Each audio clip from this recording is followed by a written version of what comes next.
So you guys were I'm hearing a lot of you guys. You guys wanted a theme song shortened, so here we go. This girl reviews movies, games, and books. Sometimes she plays them. So does that. And when she does it with the cat, does that make her crazy? Does that make her crazy? Probably. So it's shorter. There you go. Crazy Cat Lady Gamer Reviewer or Martha Butler does not own any trailers or pictures. I use them under fair use, educational, for education and entertainment purpose. Hi everybody, Martha here. Solly's right here, ready to come on top of me. Okay, moved. So we got Venice Hang Seek, the Fazbear Fright, the sixth book. After this, we have the Stitch Rape one to talk about. So, sorry, gotta pop up. So let's read the last page before I talk about the story to you guys and tell you what I think. So,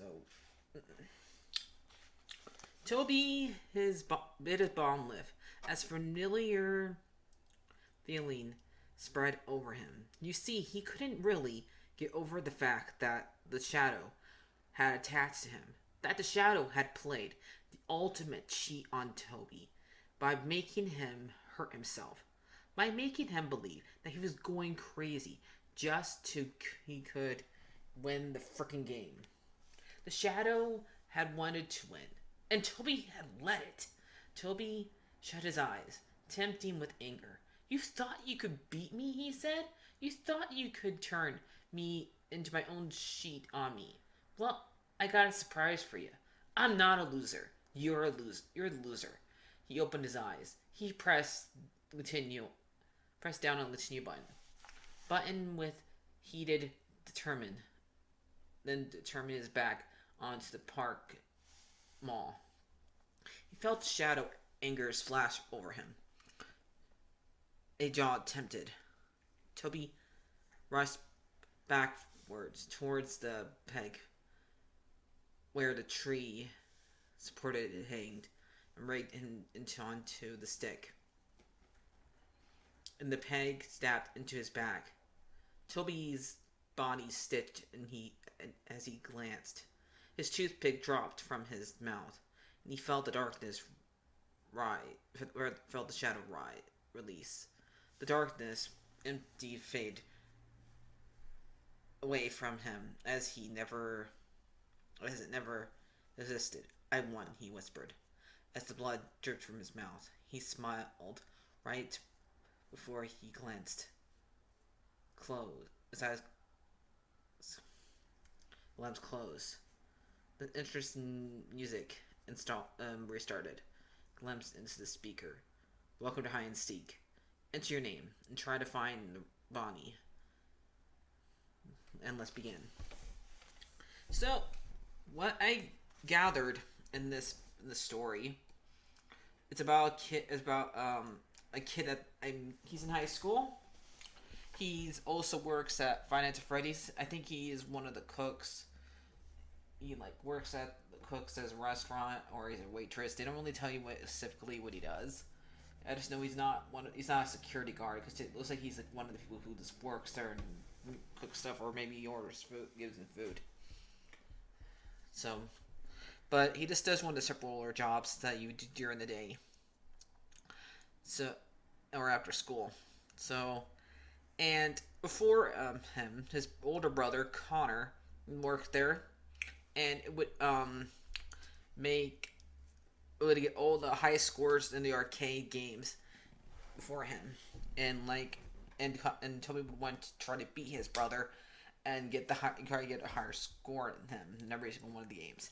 And now we have a new game at the arcade that is called Hide and Seek, where you have to find Bonnie before time runs out. And if time runs out, you lose. So Toby has kept trying to beat the game, keeps on losing, and eventually he cheats at it. He like blocks everything to make sure where Bonnie couldn't escape, and so and when he actually loses at it, he like tears up the game and stuff like that, and and he like I think he was like only one there at that night. It was like after closing, so he would for some reason this um Finance Freddy's does not have cameras because I was so sure that Toby was gonna get caught. Like his boss was gonna call him and say, "You're fired," but nope, Dan did not call him. That's his boss's name, Dan, and he did not get fired. Instead, he just went home, and he had this weird dream that he was having something sewed on his back and was really hurting, and he ends up he like wakes up and thought this is a dream. When he looks into a mirror, he sees a rabbit. He sees a shadow, and it looks like it has bunny ears. So it's basically like remember in the shadow. Remember in the second game, sometimes you would get Shadow Bonnie show up right in front of you, and you would end up like getting head back to the starting screen, and the game would crash, stuff like that. And it was basically like a shadow version of Toy Bonnie. So this what this reminds me of. That's what reminds me of him chasing him. But it's not like the only time it hurts him and stuff like that is when he's sleeping, and when he like fights back at him, like he scratches his back really hard. He tried drowning it one time, that didn't work. And he meets a girl named Tabitha who saves him from him drowning himself while he's trying to drown in the shadow. And he explains to her.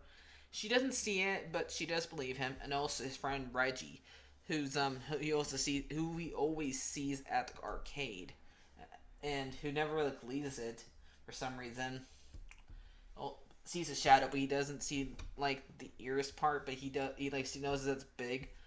Connor and his dad don't see it. So yeah, and Dan does call him and like tell him that the game's broken, but he does not. He did not. Like I said, there's no cameras here, so that he does not think it was He doesn't think it's Toby here. But Toby had to like tell the cop, like do a report to the cops and stuff like that. And the cops did ask him, did he do it? And he was able to talk his way out of it somehow. But okay. And for some reason, they never like really addressed this in this game, the story, that the mom some reason left them earlier in their life when they were little or something like that, and the dad is refusing to tell them why the mom left. Thought that was weird that was there. So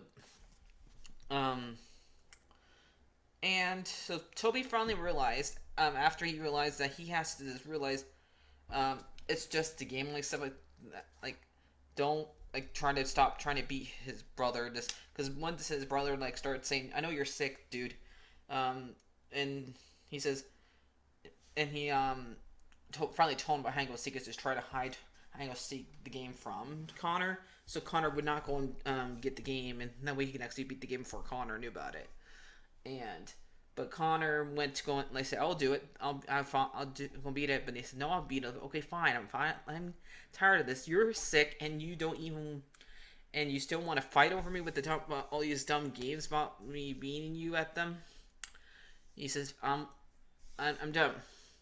And that's what he had to realize that Toby had to realize I'm done fighting, and he goes back and tries to play the game. Because in the game, he was the last one logged in. Won't let the person who came around to repair the game won't let him review it because Toby's still logged in the game. So Toby goes in there from where he starts the game, and it's kind of hard to tell what happens right here because we're not sure if he dies here or not, because when he like pushes continue, the shadow like attacks him. And start out small, and then it attacks him, and he drops his toothpick, mouth drops out his blood, and then it says it says, this says, "Let's be it." So we don't know. It's hard to tell. And out of all the stories, since I have not read the Stooth Freight left yet, I would definitely say this one's the most intense out of the three stories. since the Stitch rate stories at the end of the book don't really they just continue on, and it's probably just gonna see.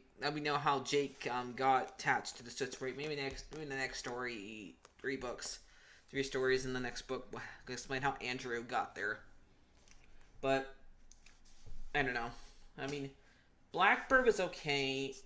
I would say that the real Jake is a sad, and this one's just more intense. Even so, yeah.